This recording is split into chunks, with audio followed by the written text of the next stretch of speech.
Bonjour à toutes et à tous et bienvenue à nouveau sur le plateau d'EPSAD, la FEDEPSAD et l'UPSADI qui organise pour vous ces différents plateaux télé au cours duquel nous recevons différents invités pour parler de l'actualité du secteur. Je reçois aujourd'hui notre invité du jour qui est François Blanchecotte, président du syndicat des biologistes. Bonjour. Bonjour. À ses côtés, Alexandra Duvauchel, la déléguée générale de la FEDEPSAD. Bonjour. Et puis, nous recevons également Kevin Chattard pour l'UPSADI. Kevin, bonjour. Bonjour à tous. Bienvenue donc à toutes et tous. L'objet de cette discussion, c'est de parler de la régulation. Vous avez ceci de commun, les biologistes et les prestataires de santé à domicile, c'est d'être l'objet d'une régulation assez intensive de la part des pouvoirs publics. Le CEPS pour ce qui concerne l'EPSAD et l'assurance maladie pour ce qui concerne les biologistes médicaux. Alors, on va rentrer un peu dans la mécanique pendant une quinzaine de minutes pour voir un peu quelles sont les différences entre vos modalités de régulation, pour voir s'il existe peut-être un meilleur régulateur entre l'assurance maladie et le CEPS. Alors on commence par vous, François Blanchecotte. Comment ça se passe avec l'assurance maladie? Les biologistes ont une convention avec l'assurance maladie.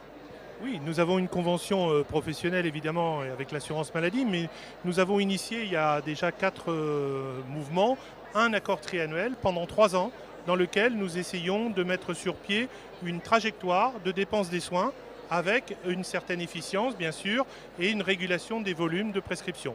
Donc dans cet effet-là, nous essayons en fait de construire pendant 3 années l'objectif sur lequel on peut se fixer des dépenses chaque année avec l'assurance maladie. Alors vous avez une négociation qui se déroule aussi dans un cadre un peu difficile parfois avec un chiffre donné par l'assurance maladie, par l'ONDAM, par les parlementaires dans le cadre de la LFSS et le pouvoir donné au directeur de la caisse d'assurance maladie de fixer dans certains cas, et si vous ne parvenez pas à un accord, à des tarifs qu'il décide unilatéralement. Oui, tout à fait. C'est un des enjeux majeurs puisque nous en sommes à la 14e année de baisse consécutive des tarifs. Donc c'est un objectif qui est fixé chaque année, qui d'ailleurs est déconnecté de l'ONDAM pour nous, en fait, qui correspond en fait à un arbitrage entre la direction de la sécurité sociale, le ministère des Finances et l'assurance maladie. Et on nous donne ce chiffre et c'est vrai que souvent, parfois on n'est pas d'accord parce que les volumes de prescription sont liés à l'augmentation de la population, au vieillissement de la population, l'augmentation des maladies chroniques. Et donc souvent, on est amené effectivement à avoir une notion quand même de bras de fer avec l'assurance maladie pour arriver à des négociations équilibrées. Alexandra Duvauchel, chez l'EPSAD, comment ça se passe avec le CEPS? C'est un petit peu la même chose, à ceci près que effectivement notre interlocuteur est le Comité économique des produits de santé.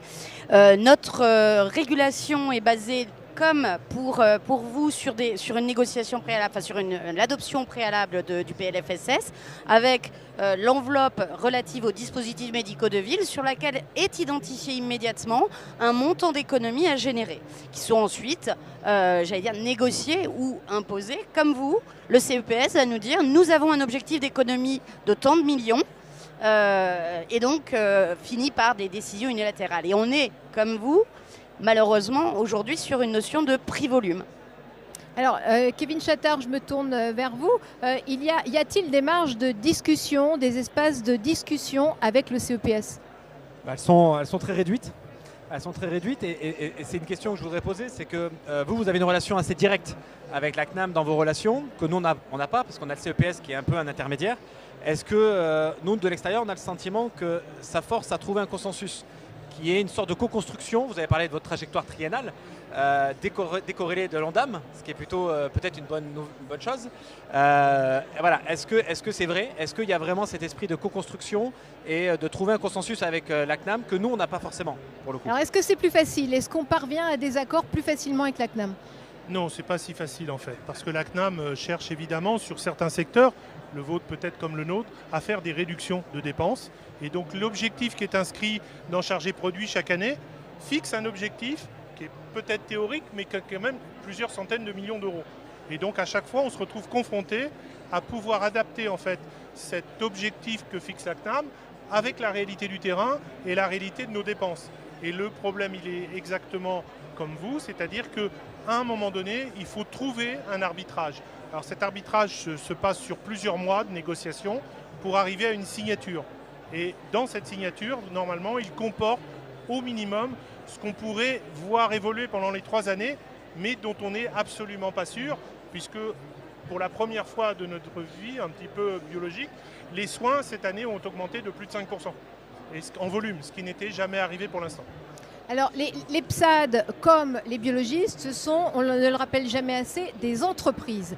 La prise en compte des entreprises dans ces régulations prix-volume, est-elle réellement prise en compte, leurs difficultés dans le cadre, par exemple, des relations avec le CEPS, et puis on verra ce qu'il en est pour les biologistes et quelles conséquences sur le maillage territorial. Alors, en fait, tout tient sur une notion de coût. Et la problématique que nous avons, c'est que la prise en compte de l'évolution des coûts associés à la prise en charge des patients n'est pas nécessairement prise en compte par le régulateur qui a un objectif d'économie, mais duquel il doit rapprocher effectivement les attentes des professionnels en matière de rémunération de leurs activités. Et si ça rentre pas, j'allais dire, c'est pas grave. C'est-à-dire qu'ils vont pas nécessairement considérer l'ensemble des éléments relatifs au coût qui constituent la prise en charge. Donc ça, c'est une difficulté. Je vais vous donner un exemple simple. L'inflation très importante que nous avons connue ces 2 dernières années, avec plus de 13% d'impact pour l'augmentation des coûts associés à nos activités, n'a pas été compensée par soit l'assurance maladie ou par le CEPS pour ce qui nous concerne, considérant que ça devait être absorbé par les entreprises. À un moment donné, le problème, et on en revient toujours à la même chose, c'est que la notion de rabot tarifaire, la notion de baisse tarifaire, elle a ses limites. Quand on arrive au seuil minimal en deçà duquel on n'est plus en capacité de délivrer les soins qualitatifs requis, eh bien on ne peut pas accepter des baisses de tarifs. Donc il faut avoir une autre démarche, une démarche sur l'efficience, la pertinence, puis surtout, ce qui a d'ailleurs été aussi soulevé par Arnaud Robinet durant les travaux d'inauguration, une véritable corrélation de programmation pluriannuelle. Vous l'avez, nous on commence à peine à l'entrevoir, mais surtout se fixer des objectifs de santé publique clairs pour lesquels on va mettre en face les moyens associés et faire des choix. Et choisir parfois c'est renoncer. François Blanchecotte, les effets de cette régulation sur les labos. Bah écoutez, c'est comme le secteur que tu viens de décrire, c'est exactement pareil. C'est-à-dire qu'on a le sentiment qu'il y a une différence entre les professionnels à qui on a toléré ou on a augmenté les tarifs en fonction de l'inflation. Et dès l'instant où on commence à gérer des entreprises, on a un regard différent et un regard différent de l'assurance maladie. C'est-à-dire que nous, on n'est pas regardé en tant que professionnel de biologie, mais en tant que chef d'entreprise et avec une régulation du système en disant, eh bien, écoutez, vous pouvez toujours faire des économies, ça a été l'automatisation, la concentration des plateaux techniques, vous pouvez toujours avoir des gains de productivité qui nous permettent, nous, assurance maladie, de revoir vos tarifs à la baisse. Donc comme il a été très bien dit, pas d'inflation, pas d'augmentation des matières premières, pas d'augmentation salariale, en gros, tout ce qui a augmenté autour de nous, on en fait fi et on dit, vous continuez avec les tarifs qu'on vous propose. Et alors, le maillage territorial, parlons-en, parce que ça induit un regroupement chez les laboratoires qui aujourd'hui rend difficile l'accès dans certains territoires. En fait, on a 2 effets. On a l'effet que le secteur privé avec le système concurrentiel, dans lequel on voit s'ouvrir des laboratoires. Alors pas en grand nombre, mais ça s'ouvre. Et d'un autre côté, on voit une diminution des horaires d'ouverture aux patients. C'est-à-dire qu'on voit bien qu'il y a une régulation qui est en train de se mettre en place depuis la dernière baisse, très importante, sur la masse salariale qui est employée par les laboratoires. Et on voit très bien que la conséquence qu'on avait évoquée auprès du directeur général est en train de se mettre en place. C'est un réflexe des entreprises de dire voilà, et maintenant les marges de manœuvre sont sur la masse salariale. Donc on va retrouver effectivement des gens sur le marché de l'emploi qui étaient employés dans les laboratoires. C'est une situation assez similaire du côté des PSAD avec des entreprises aujourd'hui en grande difficulté. Ouais, c'est toujours le risque. C'est-à-dire que vu qu'on est toujours dans un schéma prix-volume et qu'on pense toujours qu'on a des gains d'efficience, comme vient de l'évoquer à l'instant, la dernière chose qu'on peut travailler, c'est la ressource humaine. Et le risque, c'est dans nos métiers, nous, de la prestation, on a beaucoup de ressources humaines, on a principalement que de la ressource humaine. Chaque patient supplémentaire, c'est derrière un technicien ou un professionnel de santé qui est mobilisé, avec beaucoup de déplacements. Et donc forcément, si on commence à toucher sur la ressource humaine, ça va avoir une conséquence sur la qualité de la prise en charge, sur la territorialisation, parce que nous, encore aujourd'hui, on va dans tout le territoire en France, dans les endroits les plus reculés, même pour aller livrer de l'oxygène ou livrer un matelas ou livrer un lit médicalisé, on va dans tous les territoires. Et à un moment donné, peut-être, il faudra aussi que nous, on fasse un arbitrage en interne. Et ça, c'est ce qu'on ne veut pas faire, mais pour l'instant, on n'est pas très audible là-dessus. Alors, demain, quelles sont les perspectives? On a vu hier à l'inauguration de Santexpo la ministre de la Santé et également Arnaud Robinet, le président de la FHF, évoquer la nécessité de retravailler l'économie, d'aller sur l'efficience, d'avoir une forme de sérieux en matière des dépenses de santé. Les uns et les autres, et ce sera la conclusion, comment peut-on, dans ce contexte où les dépenses s'emballent sous l'effet du vieillissement, où on a une situation de déficit très considérable, comment dans ce contexte peut-on tenter de sortir de ce mécanisme de régulation, j'allais dire, qui est une régulation sous la forme de rabot? Quelles sont les pistes, quelles sont les issues possibles? François Blanchecotte. J'ajouterais, c'est une vie sans fin en fait. Et donc, ce qui est important, et on l'a tous compris, en tout cas nous dans notre secteur, pour faire rentrer, parce qu'il faut parler de l'innovation, les nouveaux actes, tout ce qui peut être au service des patients pour améliorer leur qualité de vie, il faut avoir bien sûr la pertinence, il faut avoir l'efficience, et il faut surtout être autorisé à ne pas faire des soins, parce qu'on nous est des prescrits, dont le patient n'a pas besoin. Et ça, aujourd'hui, on a un manque en fait d'autonomie pour pouvoir le faire. Donc, on n'a pas besoin d'actes supplémentaires, nous. On a simplement besoin d'une régularisation de ce qu'on pourrait faire pour le patient à son âge respectif, ce qu'il a vraiment besoin. L'IA nous y aidera et donc l'innovation aussi est un des éléments. Mais je pense qu'il faut avoir, et c'est peut-être mon conseil, c'est d'avoir vraiment une négociation, si possible, directe avec l'assurance maladie.